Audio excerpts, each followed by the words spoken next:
Hello again. This is March Social Worker Month, and I want to talk about during this month. I want to talk about in the last series one of the jobs that I enjoy the most as a social worker.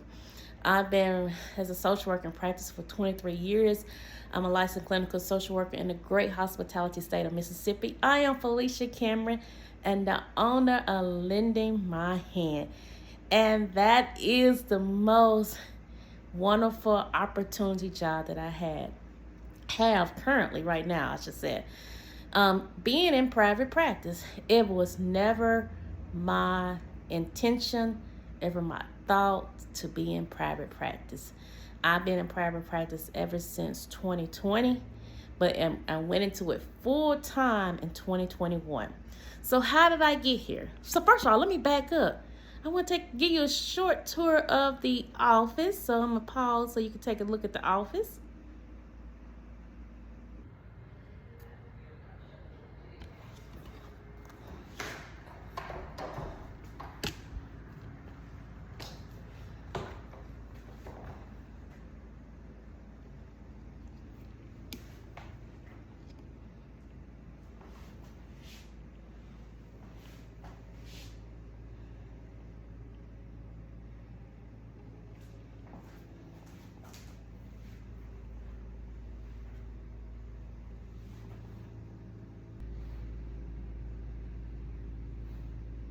So that was the lobby area, and then I have an extra spare office. Turn the light on. This is an extra spare office that I have, and another office space right here that another therapist is using, and then this area right here where I keep some supplies. And printer. Then I have my this week. This actually my first office. I was upstairs in the back of a building, just one room.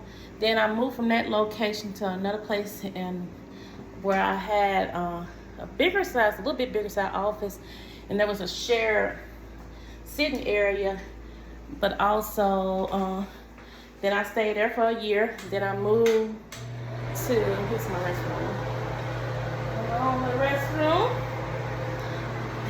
And then after that location, they had an opening like in the building next to me where they had 2 office spaces there. And so I moved to that spot and was there for a year as well. I actually have a break room. Nice view outside. And so after I moved from that office, well, but my plan was never to move. So things came up when my landlord wanted me to sign a 3-year lease, and so I came across this place in less than a month. And so this is my office. So this is the couch where I have most of my people. I'll see if you can see it really good sitting there. And I normally sit on one of these blue chairs. Now when I'm doing video, I'm sitting behind my desk right here, doing sessions. And so let's talk about this job for March.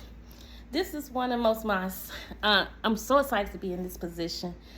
Like I said, never thought that I would become my own boss, entrepreneur. It just kind of happened that way. And how it happened is I was working for a company, and I've been asking this company for a raise. Not that much raise, but a small raise. And they were getting a lot of pushback. And then one day, one of the clients came to the back for therapy, and they were just crying and upset. And I was trying to figure out what's got them crying upset. And then they was telling me how at the front desk they was told they had to pay X amount of money, which is almost 3 times. Yeah, 3 times what I was asking for, what even they were even paying me. and that they couldn't afford it, but they want to let them come see me as a therapist. And then I realized at that time I need to find out what I need to do to get the middle person out so I can be that person. Because they were giving me a hard time just giving me a raise. But then they charging the people 3 times the fee to see me. And on top of that, seeing 15, 16, 18 people, sessions back to back in a day. Yeah, you heard it.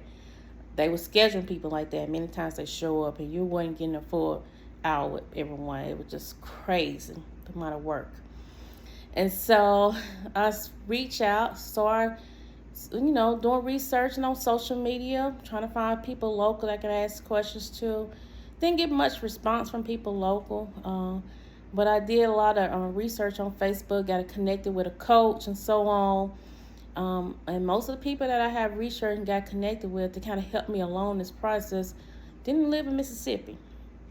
And so I ended up doing private practice starting in 2020. I was doing it a part-time while I was still working for that company. And the goal was to still work for the company, instead of working for the company full-time, to switch to part-time working for the company and start working part-time for myself. And so that was the goal. And as I started looking at the numbers, I was saying, hey, if I can work for my own business part-time, that possibly I can, go into it full-time. And so the company did agree that they would do part-time, but a week before that schedule supposed to start, mind you, a week I already scheduled some clients that I was going to be really part-time hours. That company decided no, they would not agree. And so I had to make a decision. Do I stay with this company full-time, or do I go ahead and start working on my business? Mind you, I tell you that this is a job that I said the most rewarding, enjoyable job. But this working for myself is a job that caused me to stretch my faith. This was all a faith opportunity for me.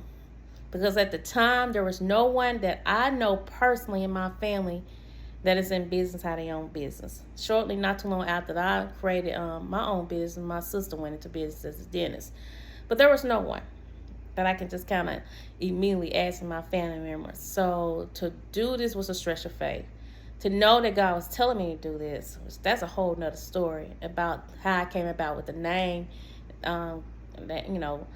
lending my hand, and just the support from my husband and my family, my kids. It was every step of it was a stretch of faith. So sometimes people look like I just showed you the office. This is a wonderful office. I didn't even think I can get an office like this. It was never in my mind. But everything, every step is a stretch of faith. And so I am glad for the opportunity to work for myself. Yes, it can be a little bit challenging sometimes when you're working for yourself and you're trying to, have that support compared to working in the office and you have somebody that you can bounce things off for. So just trying to figure out ways to navigate and have other resources where you can bounce things off of. And then also there's times when you do work for yourself, if people don't show up, you don't get paid. So finding ways to have multiple streams of income to sustain. I know this job, working for myself, and I don't consider it a job, this opportunity to be an entrepreneur, working for myself, have created opportunity for me to be able to spend time with my family, maybe attend things at school for my kids, or even if they have to get off early for school to do practice, that I'm more available, that I can control my schedule. So that is a great thing to have, and that really you can control your own destiny or how your income. I used to think, well, if you work for a company, it's guaranteed income. And as we've seen within the last year, that's not guaranteed, because anytime you can get let go, no matter how many years of experience. And so working for myself has gave me an opportunity to let me see that I can control the narrative more. So if I want more business, I got to figure out ways to create more opportunities. So So as I said, if you're an entrepreneur, sometimes you have to have other streams of income. So I'm trying that out. I do have a second business called SAP Evaluation of Mississippi, but trying to figure out other ways, the opportunities that I can earn income. Because once I started working for myself, I just thought I was going to have one business. I did not know that the Lord was going to give me another business. And then not only another business, but other ideas. And many times, as I said, this opportunity continued to be a stretch of my faith. Because it was never my thought. But I'm so grateful that I got an opportunity and I took it. So being as a social worker, as I mentioned, there's so many things that you can do as a social worker, and not just working in an office or just sometimes people just think CPS. There's so many things that you can do, and I've been very grateful that I've had the opportunity to work for myself and continue to work for myself. Like I said, I've been in now full-time private practice since 2021, July 2021, and I see adults 18 and up. I have seen children in the past, 16, but now I specialize really in seeing adults 18 and up who are dealing with depression, anxiety, coping with life transition, dealing with grief, or they just want to be a better me. They want to focus on being better on themselves.